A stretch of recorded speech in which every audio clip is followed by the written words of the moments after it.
अमीर बेटी का सौदा। अमीर बाप की बेटी शिल्पी को मुकेश पसंद होता है, लेकिन दोनों के बीच हैसियत की दीवार खड़ी होती है। और फिर कहीं नौकरी कर लो ना, क्या हमेशा ये लोहे की सलाखों के पीछे भागते रहते हो?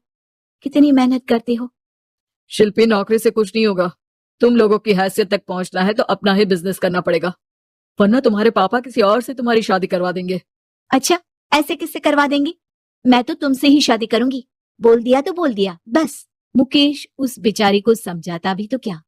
दुनिया के रीति रिवाजों से काफी दूर थी शिल्पी। भले ही बड़े बाप की बेटी, लेकिन सादगी इतनी की क्या बेटा करें। शिल्पी, कल तुमको देखने लड़के वाले आने वाले हैं, तैयार रहना।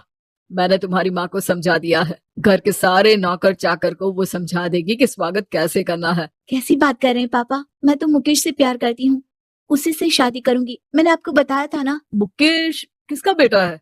वो स्टील किंग सिंघानिया का, या वो जो बड़े ज्वेलरी वाले हैं मेहता, उनका? नहीं नहीं पापा, वो अपना ही काम करता है, लेकिन एस्टेब्लिश नहीं है अभी। पापा, वो आपके पास तब आएगा जब कुछ बन जाएगा। आप प्लीज थोड़ा सा वक्त दे दीजिए। पिता को शिल्पी की बात पर गुस्सा आ जाता है। वो उससे कुछ और नहीं शिल्पी की माँ के पास जाते हैं। ये संस्कार देकर बड़ा किया तुमने शिल्पी को, और कैसे मैं किसी भिखारी के साथ उसकी शादी कर दूं? कौन है ये मुकेश? मैं जानती हूँ, बड़ा ही होनहार लड़का है। शिल्पी से बहुत प्यार करता है और शादी करना चाहता है। अरे ऐसे कैसे मैं किसी से भी अपनी बेटी की शादी कर दूं? कोई भी उठकर आए और कहे कि मैं शादी करना चाहता हूं तो मैं शादी कर दूं? कान खोल कर सुन लो, कल उसे अच्छे से तैयार कर देना, क्योंकि जो लड़का मैंने देखा है शिल्पी के लिए, वो करोड़पति घर का बेटा है, समझी? लाख मना करने शिल्पी को उस लड़के से मिलवाया जाता है जो उसके पिता ने उसके लिए देखा था। देखिए, मैं किसी और से प्यार करती हूँ और उसी से शादी करूंगी। ये तो बहुत अच्छी बात है कि तुम किसी और से प्यार करती हो, क्योंकि मैं भी किसी और से प्यार करता हूँ। लेकिन शादी तो हम दोनों को ही करनी होगी, जानती हो ना, ये बिजनेस और ये सारा कुछ।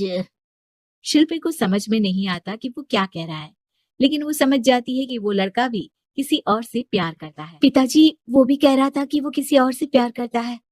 हाँ तो करने दो ना, हमने तो नहीं रोका। तुम अपना देखो, शादी के लिए हाँ कर गया है वो।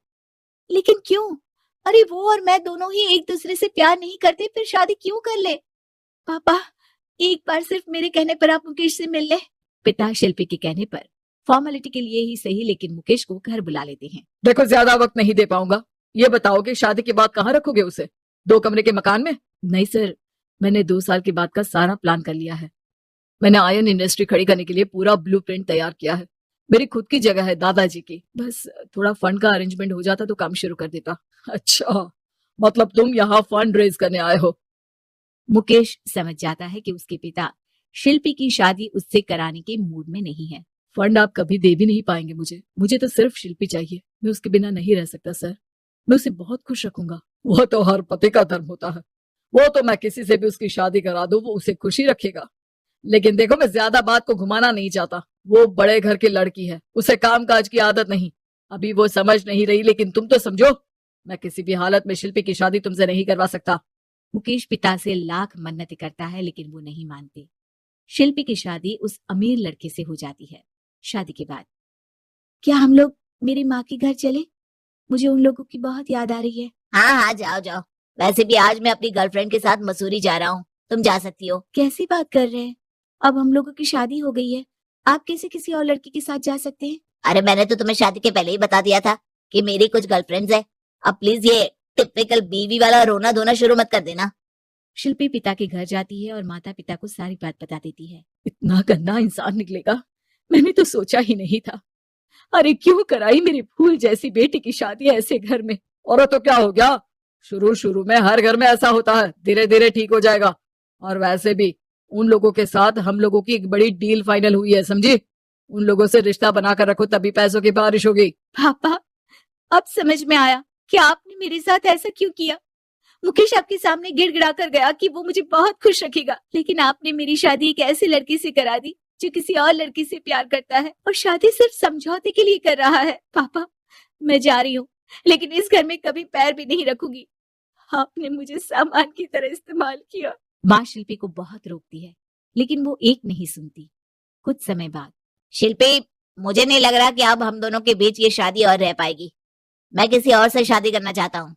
वैसे तुम परेशान मत हो ना, तुम्हारे पापा के साथ हम लोगों की डील जो चल रही है ना वो नहीं रुकेगी, क्योंकि तुम बहुत अच्छी लड़की हो। ठीक है, मैं जा रही हूँ तलाक के पेपर में साइन करके, लेकिन एक शर्त है, मैं कहाँ गई ये बात मेरे पिता तक नहीं पहुंचनी चाहिए। शिल्पी घर छोड़कर चली जाती है।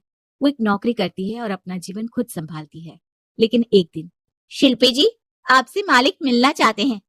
अब मुझसे क्यों? शिल्पी मालिक के कमरे में जाती है, जहां सामने मुकेश होता है। अरे आपको देखकर बहुत खुशी हुई, बहुत बड़े आदमी बन गए।